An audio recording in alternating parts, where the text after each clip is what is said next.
Hello, welcome to this short video where we try to understand marketing management, specifically how marketing has changed for the 21st century. While there have been changes or differences, much of it has also remained the same. My name is Bong Diungria. I'm a professor at the Ateneo and at the UP School of Business. Now, today we'll discuss the 21st century marketing is important for survival and growth. It's used for everything and everyone. It's the same as before as far as the core concepts are concerned, but it is also changing. Now, 21st century marketing is about accomplishing 8 tasks, and we'll use a couple of local applications to show how this is done. For the first part, we'll look at the concept. Number one, why is marketing important for survival and growth? Marketing is the only function that generates demand for top-line growth or revenue. All the other functions, HR, operations, finance, all these are costs for the company, and it is only marketing and sales which bring in revenue for the short and long term. In fact, marketing's job is to create, communicate, and deliver value to customers. Concept number two, everything is marketed. Goods, services, experiences, events, persons, 10 things are being marketed. And if there was a challenge, our president will say, okay, name one entity that does not need marketing. Can you think of one? Not really.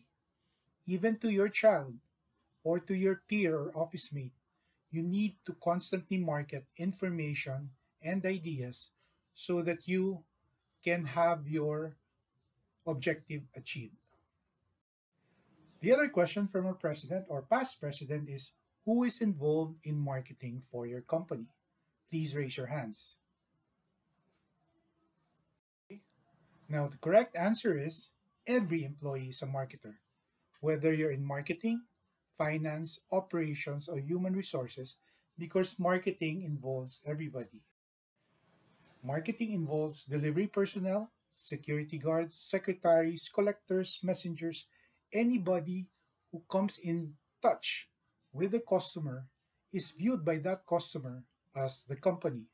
So the way the secretary answers the phone, the way the security guard receives guests in the office, all of this are part of the company. In fact, a core concept is everything counts. All actions are counted and scored by the customer as plus or minus as far as the company is concerned. Now, another concept is marketing is still the same as before, especially about the core concepts of marketing.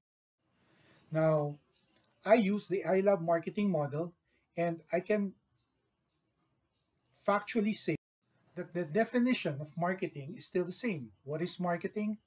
Marketing is a system of profitably creating, communicating, and delivering value to satisfy customers' needs, wants, and demands better than competition. This concept has not changed.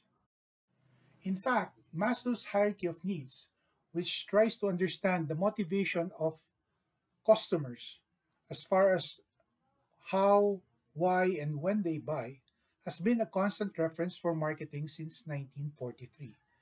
The 5 levels of needs have been there for the past 77 years, since 1943. That hasn't changed. Now, what has changed is the way I explain to my class the importance of the 3 strategic C's of marketing through images. So the first side of the 3C model, of the I Love Marketing model, is the customer.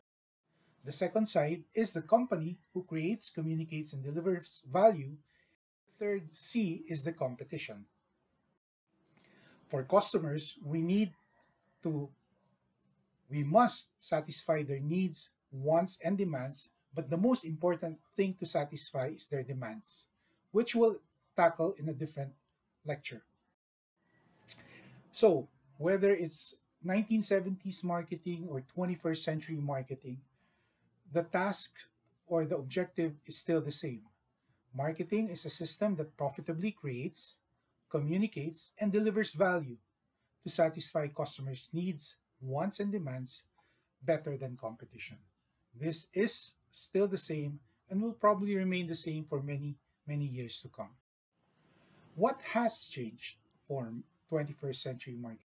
Well, many things have increased, even the ones in our model, the three C's, because competition has increased through globalization, where before you only compete versus your next door neighbor or your local competitor. Now we all compete with companies and individuals across the world. Technology has enabled that to happen. So the flow of movement, the movement of goods, information, and even payments across the world is now so easy and it's being used by majority of the people. Regulation has failed to catch up with all these changes. The laws are always behind what is really happening in the market. Privatization has allowed the reduction of monopolies of governments and controls that used to limit the choices.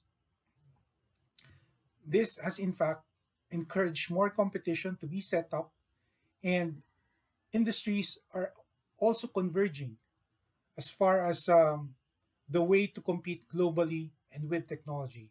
An example of industry convergence is when banks and bank services are now possible through telecommunications or through mobile phones. Where it used to be that banks are a separate industry, now much of their services are converged into one mobile phone. That's an example of competition through industry convergence. And because of all this information and choices, there is greater resistance from consumers as far as advertising and paid marketing information is concerned. They are more distrustful when they know that the communication is coming from somebody they don't know. The trust right now is called the F4. More consumers trust their friends, their families, their Facebook friends, and their fans from Twitter. F4 is the more trusted source of information. Now, because of these changes, the competitive rules have changed. The boundaries for economies and geographies have changed, have disappeared. Brick and mortar stores are no longer needed. Business rules have changed, and in fact, the way we do business is very different from even 10 years ago. With this change in competition, customers have also become more powerful and demanding. Why? Because they have more buying power through increased number of choices, access to more information, and now with a powerful voice through social media, where they can easily complain or advocate certain brands and companies. It's easier for customers to order and to compare. And this is why now, more than ever, the customer is and continues to become king. Companies also have increased capabilities through internet, social media, sales channels, niche magazines, and the most important thing is through mobile and the internet. So, if a company does the same thing it did 5 or 10 years ago, even if you consider the success factors for the 20th century, the fact that customer power has increased, competition has increased, if only two of these three C's happen, then the company will suffer what we call a heart attack. A company has no choice but to also increase its capability to be able to respond to increased competition and more powerful customers. Marketing now is also different because it is required to be holistic. It should cover customers, developing long-term relationships with them, and it should also cover internal customers, employees, and must also benchmark versus competition as far as its performance is concerned. In the 21st century, marketing has now expanded as far as what tasks it has to accomplish, and there are eight. First is it has to develop strategic plans. Second, it should capture market insights. Third, it should initiate the connection with customers. Fourth, it should build strong brands where now the marketing mix is executed through the brand. Fifth, marketing should shape the market offer. And lastly, it should communicate and deliver value. Number eight, it should capture long term growth. These eight tasks may not have been necessary for marketing before, but in the 21st century, these are the game changers. These are the tasks that marketing must be able to do. And it is very different from before. So, to further illustrate the five concepts that was explained, we'll apply it to two local applications. First is in the marketing of persons, and second, how I personally have responded to more powerful customers and greater competition. First concept is everything is marketed, including persons. So, the local application for this, and I'm a fan of trying to understand, is presidential and senatorial elections. Now, the similarities between these five personalities are huge. What are they? Number one, all have won national elections, four as presidents. Second, they are nationally known throughout the Philippines and they won because of successful marketing of their people brands. Third, at the time of their election, they were the chosen brand. They were the ones elected over so many candidates for the same position.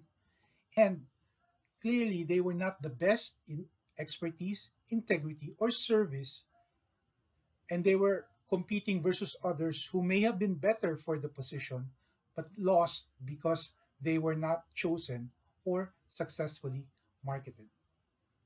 Okay, so think of them and their similarities as far as their success. The differences are great. Now, the reason why they won or lost are different. Okay, once upon a time, you had to be an economist or somebody from the poor or a long political brand, but that has been changed by the current president. So, at each point of election, all of them may have run, but they could have won or lost depending on the time they ran. The timing of the campaign when they announced their candidacy was also very different. Um, the last two presidents that we had announced their candidacy way late into the deadline for filing, and that worked for them. So the timing is also very key as far as the differences are concerned, and how and what they told as far as their brand story is concerned. So again, others position themselves as being technical experts, one as being one among the people, the other as being part of a long political clan of public servants, and one is a tough talking mayor from the South. And how much did they spend when they won and when they lost? So, even in the marketing of people, the similarities and the differences are great. Now, in the 21st century marketing, many things have also increased. And this is what I will show in my other local application.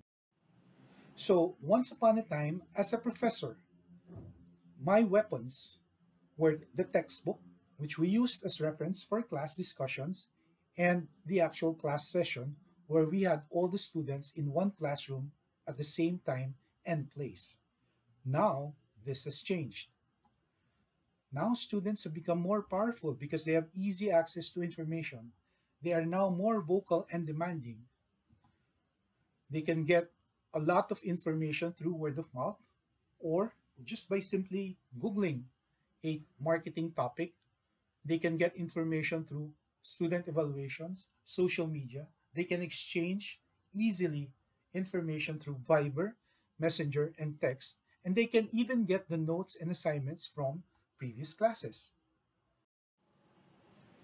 The competition is greater because students from different classes and different semesters can easily share, compare, copy, and adapt information. So if I give a case now, at the back of my mind, I know that if that is the same case as another class or of another time, then the answers might be, again, from another time and place. So that's competition from before I knew as a professor that the information largely came from me and from the personal work of the students in class. So today's teaching and coaching must match the increased power of the students who are the customers and the competition, which is the internet. How do I do that? It is useful to note that the textbook for marketing management is on its 14th edition. So it has been there for many, many years. It has been updated, of course, but in fact, the same recognized professor of marketing, Philip Kotler, has recently come out with another textbook, Marketing 4.0, moving from traditional to digital, which we use in digital marketing class. So, as a response, again, in consistency with the marketing principles explained, my role is to move from vCoach BOM 2.0 to 4.0.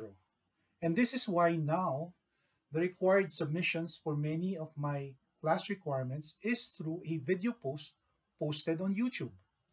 This is superior to blog posts and much better than plain silent PowerPoints. I've also deployed targeted web posting where students post in LinkedIn for professional posts, for digital, blogs for easy sharing, and Facebook for social media posting. Third, I also manage and limit touch points.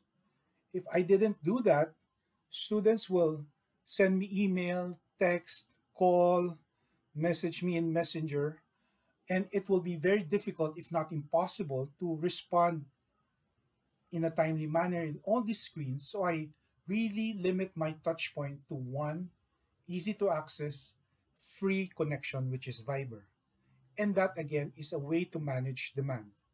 Because I know that responding quickly and sincerely matters more than just pure technical knowledge. They say it matters not how much you know until people know how much you care. Lastly, because information is so freely and readily available, I can no longer use old data. I have a very extensive analysis of 2017 Philippine information on social media, mobile, and e-commerce. But in January, the 2020 edition came out, and I can no longer use my 2017 materials. I can only use the latest information. So, in summary, 21st century marketing is important for survival and growth. It's used for everything by everyone. It's the same as before as far as the core concepts. It is changing, but it's still now more important to accomplish the 8 tasks of marketing. I've showed you two local applications. One is the marketing of persons, and the other is how to respond to more powerful customers and greater competition as applied to the MBA classrooms.